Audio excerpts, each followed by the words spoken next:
श्री स्वामी समर्थ अध्याय 3. श्री गणेशाय नमः. धन्य धन्य ते या जगती स्वामी चरणी ज्याची भक्ती, त्यासी नाही पुनरावृत्ती पद पावती कैवल्य. निर्विकार स्वामी मूर्ती लोका चमत्कार दाविती, काही वर्ष करोनी वस्ती मंगळ वेडे सोडियले. मोहळा माझी वास्तव्य करीत अप्पाटोळ झाले भक्त, तेथींचे साकल्य वृत्त अल्पमती केवी वर्णू.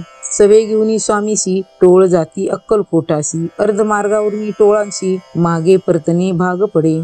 टोळ गेली परतोनी स्वामी चालले उठवणी, बहुत वर्जिले सेवकांनी परीत नच मानिले त्या.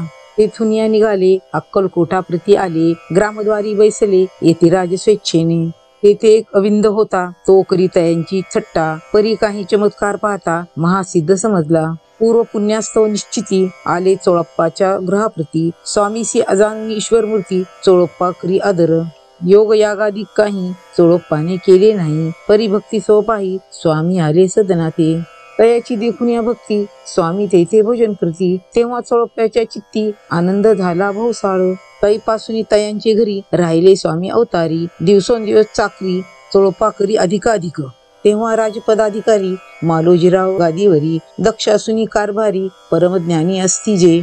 चोळप्पाच्या ग्रहाप्रती आले कोणी एक येती, लोका चमत्कार दाविती गावात मात पसरली. लोका माझी पसरली मात, रूपासी कळला वृत्तांत, की अपुल्या नगरात येती विख्यात पातले. वार्ता ऐसी ऐकोनी राव बोलला काय वाणी, गावात येती येऊनी फार दिवस झाले.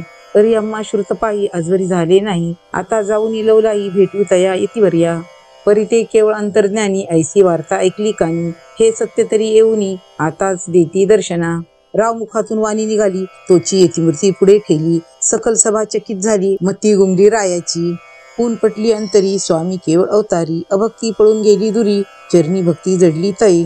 सकळ सभा आनंदली समस्ती पाऊले वंदिली, सोडोपचारे पूजिली स्वामी मूर्ती नृपराये.